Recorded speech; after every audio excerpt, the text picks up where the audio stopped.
Yeah, I get asked this question a lot because when I'm talking about these systems, it's obviously dark and it's obviously wrong. But again, like I said earlier, I don't think it's hopeless because they are spending so much money and so much energy on getting us to consent to these policies.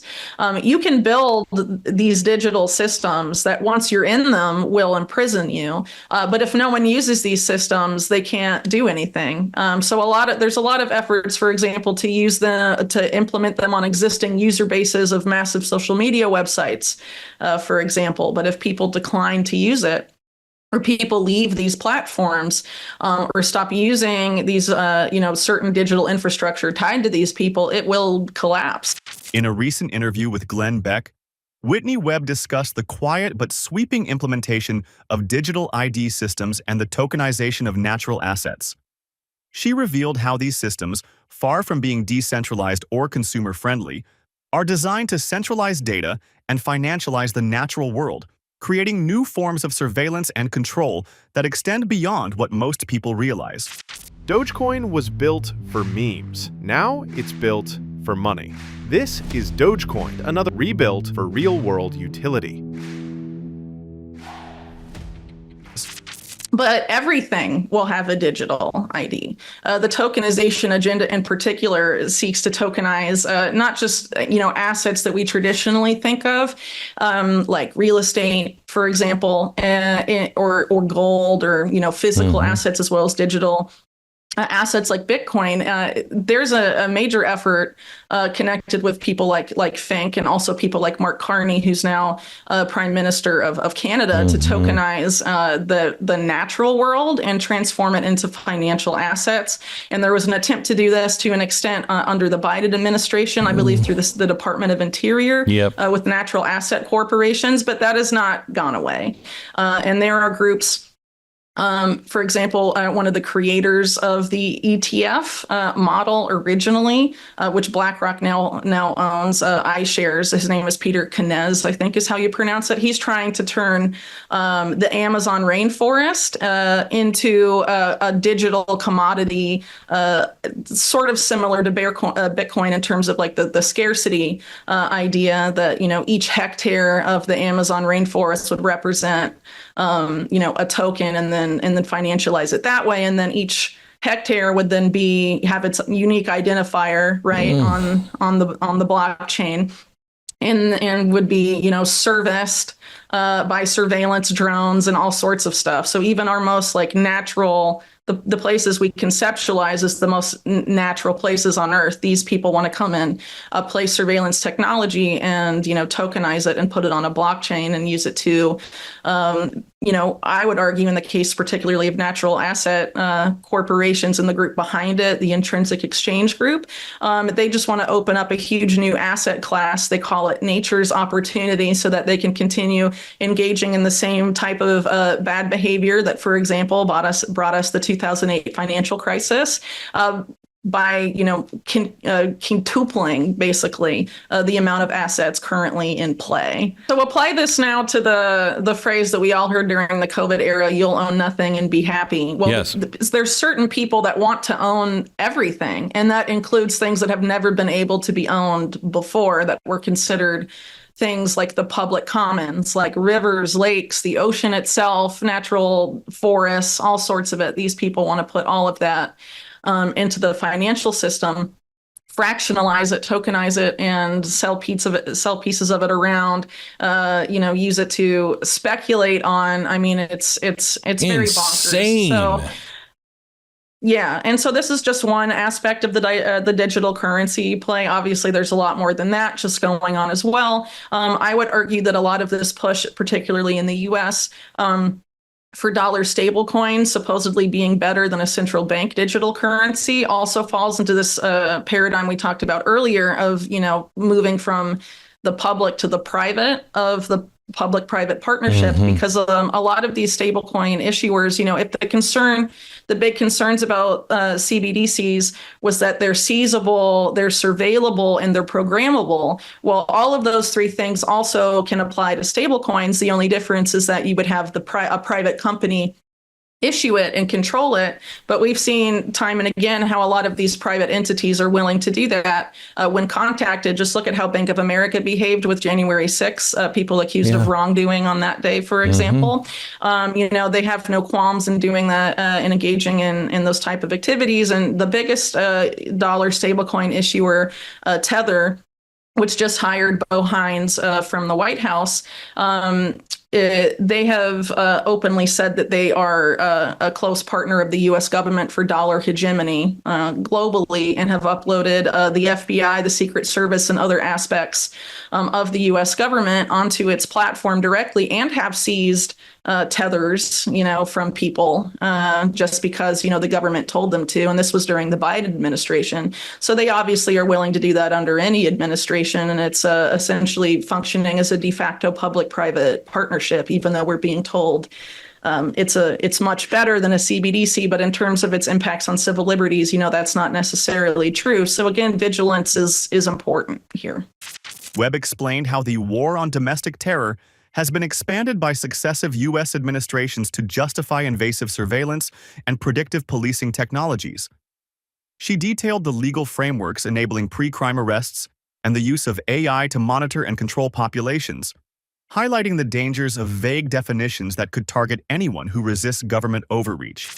I don't think it's crazy, but what it does remind me of is something that happened several decades ago, mainly in Europe, that was called Operation Gladio. I don't know if you're familiar, but it basically involved intelligence agencies, organized crime, and elements of the Vatican funding terror attacks against civilians, and they were framed in that particular case as being terrorist attacks from the left, but the ultimate goal was to create so much terror that people would give up their liberty for feeling of security, feeling that it was safe to take the bus again, that it was safe to live a semblance of a normal life. It's sort of similar to what happened during COVID. People would give up so much, right? Take the injections, get the vaccine passport just to have a semblance of a normal life, right? But this is the same way to do that, but with violence.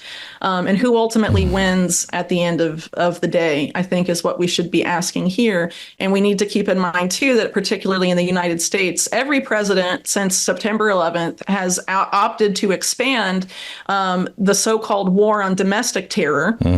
And, you'll have a Democrat president and they'll weaponize it against the right and vice versa. But either way, the more it grows, the more it endangers our constitutional rights. Correct. And so I think it's very important to, again, be extra vigilant about that, because ultimately what they want, what the powers that be want, is that same Hegelian dialectic of problem, reaction, solution. Correct. They want to solicit that reaction, which has us consent to the solution that they wanted to implement anyway. And so I fear that because of the increased power of an entity like Palantir in the U.S. government now, that the next shoe to drop there will be a huge push for pre-crime, predictive policing, as discussed earlier.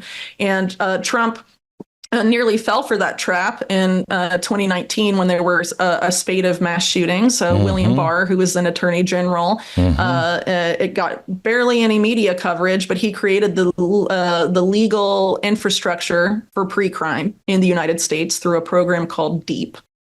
DEEP is an acronym. I forget exactly what it stands for, but it's like deterring. It's something about deterrence through early detection or something like that. But basically, the legal infrastructure set up by Bill Barr there was that you could ostensibly arrest someone before they committed a crime preemptively. And there have been only a handful of arrests through DEEP via my understanding. But because it's there, anything could happen that could make it be deployed at scale. And so that was particularly concerning at the time, because after that, because of the outrage about the spate of shootings at the time that I think began with the El Paso Walmart shooting of that year, Trump said that social media platforms need to develop tools where they look at what users are saying and determine who will be a shooter before they can commit an act of violence. I'm paraphrasing there. And then his administration was considering, but did not implement, a health-focused version of the Pentagon's DARPA. They were calling it HARPA, and that the pilot program of the proposed HARPA would be another acronym. And I'm sorry that I don't remember what it stands for, but it's quite long. It's called Safe Homes. And the biggest lobbyists of this to the president at the time were Jared Kushner and his daughter, Ivanka. And basically what that program proposed was for an AI to go over all of Americans' social media posts and determine what they called early warning signs of neuropsychiatric violence. And if a user's profile was flagged, all sorts of things could be triaged from that, including, court-ordered physician appointments and all sorts of things that sound terrible. Trump, according to the Washington Post, liked the idea, but he ultimately didn't pass it. So you can take the Post reporting however you want, I guess. But what did happen? The Biden administration did create HARPA, but they created it under another name. They called it ARPA-H, and they framed it as this is how we're going to cure cancer. But a lot of the same programs are still there. The same architects of that HARPA proposed to Trump for those purposes in 2019 were also involved in the creation of ARPA-H, which has been pushing for, people to wear wearables, for example, which are, you could theoretically use as surveillance devices, but you wear them on your body, right? And they might, Palantir runs a lot of that same data as well. And if they were ever to combine and end the silo between healthcare and law enforcement, since they contract to both, there is a potential for very, very Orwellian, terrifying stuff when it comes to predictive policing and predictive analytics. It again depends on who is around the president and how much he listens to them. But I think it's since that happened in 2019, there was an attempt to get him to implement that program then. And if there is a big enough event again that could lead to huge calls to do something, we could see that be marketed as the quote unquote solution. And who wins there? Well, the big tech oligarchs that control all of the infrastructure that would be behind pre-crime and the AI algorithms. And what's troubling too about the war on domestic terror is that the definition for it, the government's definition for it across administrations is incredibly vague. So one example is that you can be defined a domestic terrorist if you feel like you have to stand up against perceived government overreach is the term. So that could very easily be anyone on either side of the political aisle. Everyone knows Dogecoin, the meme coin that broke the internet. But what if the meme became the movement that defines the next era of finance?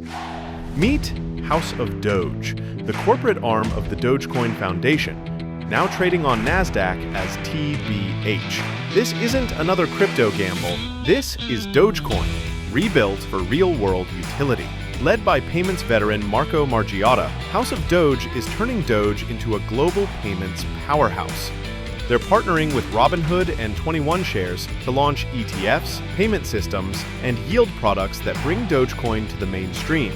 Behind it all is Zone, the official Dogecoin treasury, managing over 600 million Doge, backed by Elon Musk's lawyer, Alex Spiro, and the Dogecoin Foundation. Together, TBH and ZONE are building the future of Dogecoin, not just as a meme, but as real money for the world. Despite the dark realities she describes, Webb emphasized that these systems depend on public consent and participation to function.